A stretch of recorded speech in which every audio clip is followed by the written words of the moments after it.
Graça e paz, abençoados, sejam bem-vindos ao canal da Graça Pura. Talvez você esteja vendo essa mensagem aí no YouTube, ou quem sabe em nossa rádio, ou mesmo em nossos podcasts. Sejam bem-vindos e obrigado a todos vocês que têm acompanhado aí os nossos temas, que tratam do nosso caminhar em graça aqui nesta vida.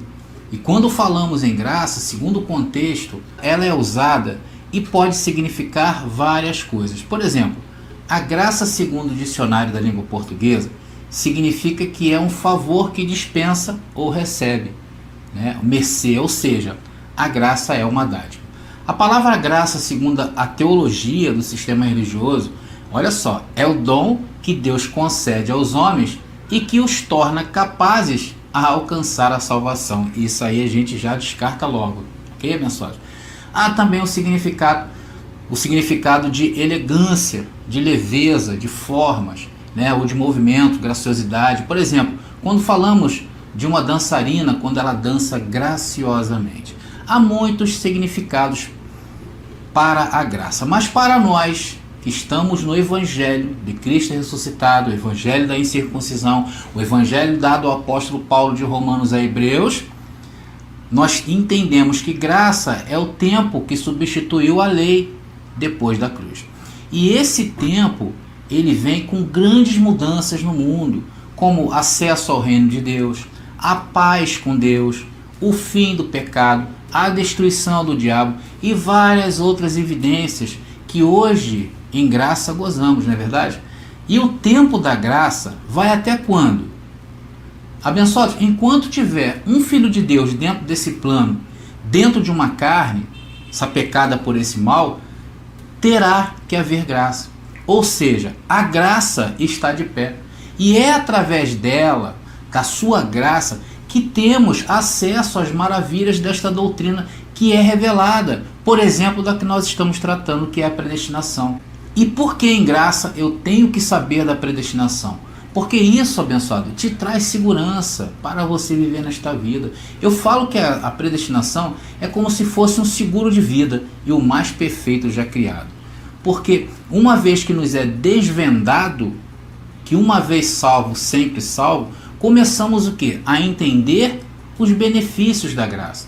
Então, estamos vendo 4 motivos porque cremos em predestinação. Se você não viu a primeira parte desse estudo, por favor, eu estou deixando nas descrições deste vídeo e também aqui em cima no card também deste vídeo. E lá nós tratamos, na primeira parte, de 2 posições nossa quanto à predestinação. A primeira é que nós acreditamos na predestinação porque cremos que Deus é soberano e que tem escolhas soberanas. O segundo foi porque cremos que tudo que Deus faz é bom e confiamos nisto. E agora vamos abordar mais 2 motivos para finalizar essa mensagem. Claro que a doutrina da predestinação, abençoados, não se esgota em 4 argumentos. Há vários índices bíblicos sobre predestinação. Mas nesta série estou te dando argumentos de quando alguém lhe perguntar sobre predestinação, você tenha guardado dentro dos inúmeros argumentos estes 4, ok? E aproveitando a oportunidade, não se esqueça de dar um like se você gostou, se amou, compartilhe. E se quiser, escreva nos comentários e também se inscrevam em nosso canal. Apertando o sininho, você terá o privilégio de ser avisado quando nós daqui da Graça Pura lançarmos mais uma mensagem com vários outros temas, ok?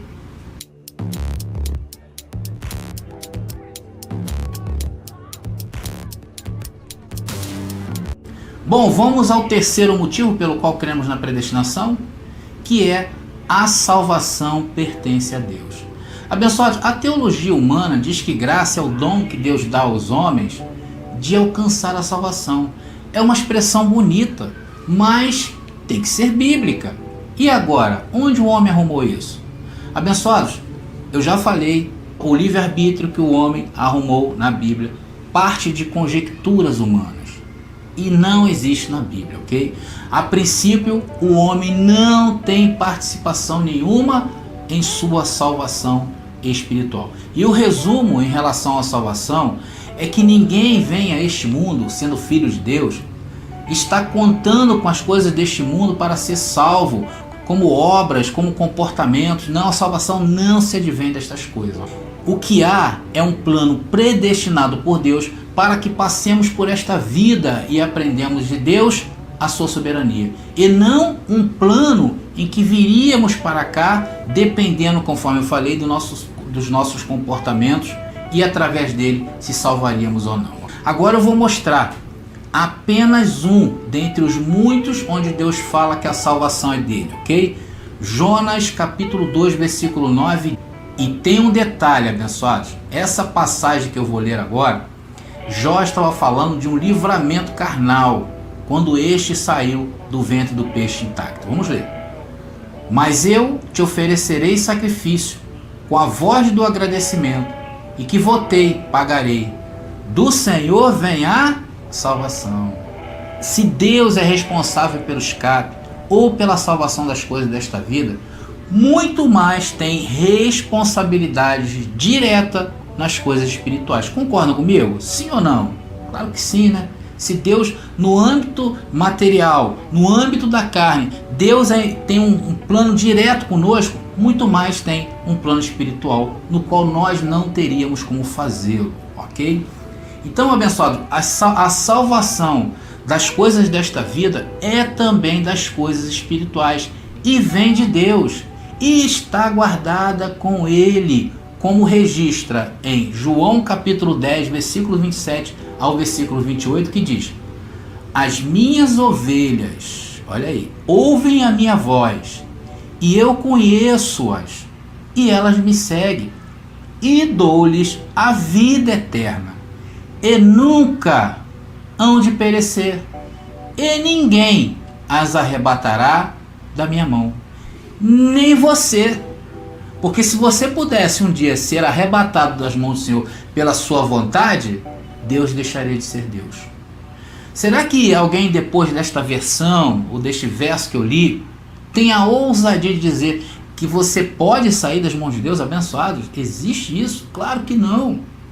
Seria uma afronta ao Deus soberano, seria uma declaração de oposição jamais vista. Será que teria alguém que se atreveria a falar isso? Porque tem, abençoado, o sistema religioso com a sua falsa doutrina do livre-arbítrio. Mas eles estão errados. A salvação, o bem vem do Senhor, o mal vem do Senhor. Todas estas coisas contribuem para o nosso bem. Atos capítulo 28, versículo 28 diz: seja-vos, pois, notório que esta salvação de Deus é enviada aos gentios, e eles a ouvirão. A salvação vem de Deus e não do homem, enviado aos que entenderiam ela, como eu e você, porque é necessário entender a salvação. E quando você não entende a salvação, você está com a visão em Jesus de Nazaré, você está com a visão dos religiosos, que sofreu, daí você sente aquele arrependimento de ver um homem com tanto sofrimento, que fez tudo para te salvar, e agora espera que as suas mãos estejam levantadas, para que o sangue dele possa valer a pena, para que o sofrimento dele possa valer a pena. Isso não existe, isso é uma mentira, é a maior mentira da religião, porque um dia, abençoados, eles achavam que vocês não teriam como entender o plano da salvação, e hoje nós estamos aqui, nós estamos em graça plena, entendendo o maior plano que vem de Deus, a sua salvação, e não a minha salvação, e não a sua salvação. E o fato de você estar ouvindo essa série de predestinação mostra que a salvação chegou a ti, porque a salvação é pelo ouvir. Efésios capítulo 2, versículo 8 e 9 diz: porque pela graça sois salvos por meio da fé, e isto não vem de vós, é dom de Deus, não vem das obras. Mãos levantadas, esquece isso, para que ninguém se glorie. Abençoados, e não vem de vós. Que lindo ler isso. E estas coisas é para quem está com o homem interior bem acordado, porque a religião está ao contrário, está com o homem exterior acordado, ou seja, o homem carnal. Então, para nós em graça, Um dos maiores motivos porque cremos na predestinação é porque a salvação não pertence ao homem, e sim a Deus, ok? E vamos aí agora para o último argumento dessa série de predestinação. Por que cremos na predestinação? Por que cremos na predestinação? Porque está na Bíblia. Nós cremos em predestinação porque todo o contexto da Bíblia fala sobre predestinação. Deus, abençoados, não precisa das suas mãos levantadas para que um dia você pudesse ser salvo. Muito menos Deus está preocupado com o seu comportamento bom. Isso é bom e é saudável para você viver em sociedade. Isso é bom, mas para a salvação, esquece. Isso é o que a religião plantou na tua mente. O único que se beneficia em criar essa doutrina, tá? A doutrina do livre-arbítrio, que é falsa, é o sistema religioso. Por quê? Porque ele lucra muito com isso. Ele lucra quando você tem medo de ir ao inferno. Ele lucra quando você tem medo do diabo. Ele lucra quando você pensa que está em pecado. Porque você precisa se consultar com o padre, se confessar. Você precisa voltar todo domingo. E o sistema religioso atua nessas coisas. Porque quando você diz que tem livre-arbítrio, você introduz o império dos homens, o império do anticristo. Por isso que eles adoram uma passagem que existe, que diz que tudo que o homem ligar na terra será ligado no céu. E aí eles entram com o bedelho deles. Abençoados, esse versículo foi muito mal interpretado. E para falar desse verso, eu teria que falar só dele em uma série somente sobre esse verso. Porque isso, abençoado, esse verso tem ofuscado a glória de Deus na vida de muita gente. Hoje, os ministérios se tornaram infalíveis, enquanto estamos diante de um Deus impotente, roendo unha, precisando da sua permissão para te salvar. Olha só, e os homens lá, em seus púlpitos de ouro. Por isso, mais uma vez, eu reforço com vocês, não há livre-arbítrio na Bíblia. Abençoados, não há. Agora, predestinação, a Bíblia está cheia. É por isso que nós cremos em predestinação. E às vezes eu penso, como eu perdi tempo dentro do sistema religioso. Eu perdi 25 anos da minha vida orando, cantando e fazendo as coisas para um Deus meio soberano, porque ele dependia do meu cantar, ele dependia da minha oração para agir na minha vida, ele dependia das minhas mãos estendidas para o aceitar, para que ele pudesse, abençoado, me levar para o céu. Olha que absurdo, porque ele não podia se meter no meu livre-arbítrio. Era isso que o sistema falava. Abençoados, mas a Bíblia está cheia de predestinação. Eu vou falar alguns exemplos aqui rápido para os abençoados. A história de Caim e Abel, predestinação. Noé, predestinação. A história de Abraão, abençoado, vocês já leram? Isso é predestinação. Isaac e Ismael, Jacó e Esaú. A história dos judeus, aliás, o povo predestinado por Deus no antigo pacto. Moisés predestinado para trazer a lei de Deus. Davi, abençoado, Salomão, Maria, mãe de Jesus, Jesus de Nazaré, Paulo e você. Abençoado, e Deus vai cumprir o propósito que Ele tem na sua vida, dentro da predestinação de Deus.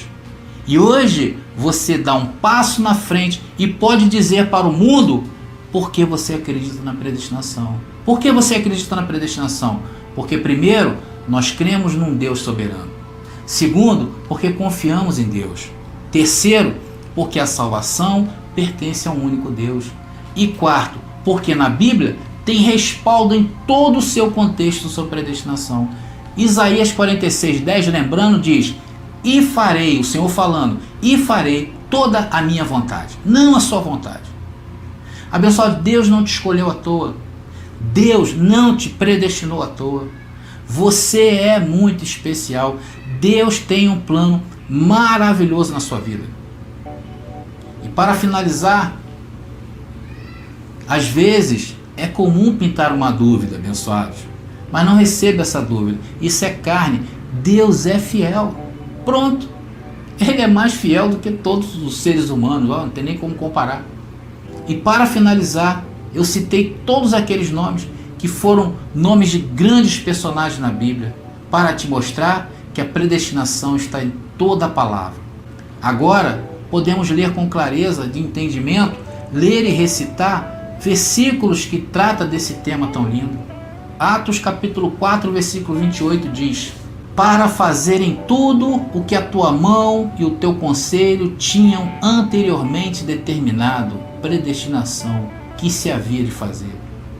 1 Coríntios capítulo 2, versículo 7 diz: mas falamos sabedoria de Deus, oculta em mistério, a qual Deus ordenou antes dos séculos. Olha aí. Isso é o que? A palavra priorizo, predestinação, para a nossa glória. Efésios capítulo 1, versículo 4. Como também nos elegeu nele antes da fundação do mundo, para que fôssemos irrepreensíveis diante dele em amor. E nós somos irrepreensíveis diante dele em amor? Claro, porque Deus não falha, abençoado. Se Deus falou que você é irrepreensível, onde eu falo, o livre-arbítrio acaba matando a pessoa. Efésios capítulo 1, versículo 11 diz: nele digo, em quem também fomos feitos herança, você foi feito herança, havendo sido predestinados conforme o propósito daquele que faz todas as coisas segundo o conselho da sua vontade. 2 Tessalonicenses capítulo 2, versículo 13 diz: mas devemos sempre dar graças a Deus por vós, irmãos amados no Senhor, por vos ter Deus elegido desde o princípio para a salvação em santificação do Espírito e fé na verdade. Abençoados, eu li somente alguns que eu considero os principais. Eu vou também estar deixando nas descrições deste vídeo vários outros versículos, esses versículos e outros também, para que vocês os guardem como ouro, porque talvez o maior de todos os versos sobre predestinação está aqui, Romanos capítulo 8, versículo 29 e versículo 30, que diz: porque os que dantes conheceu, olha abençoado, dantes aonde? Antes da fundação do mundo, também os predestinou. Para quê?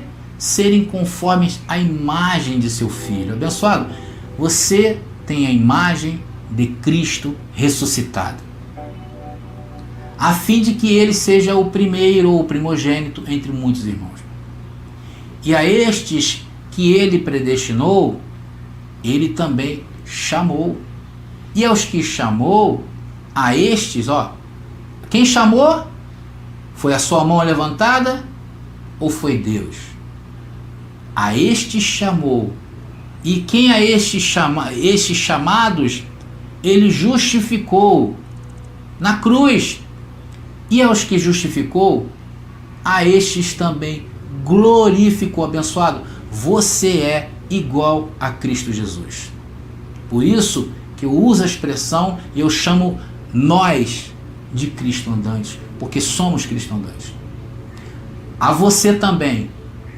Hoje você está nessa galeria de predestinados, antes da fundação do mundo.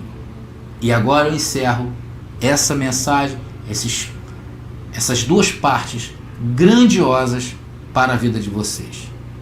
Graça e paz, e até o nosso próximo vídeo. Descontamine-se. Graça pura.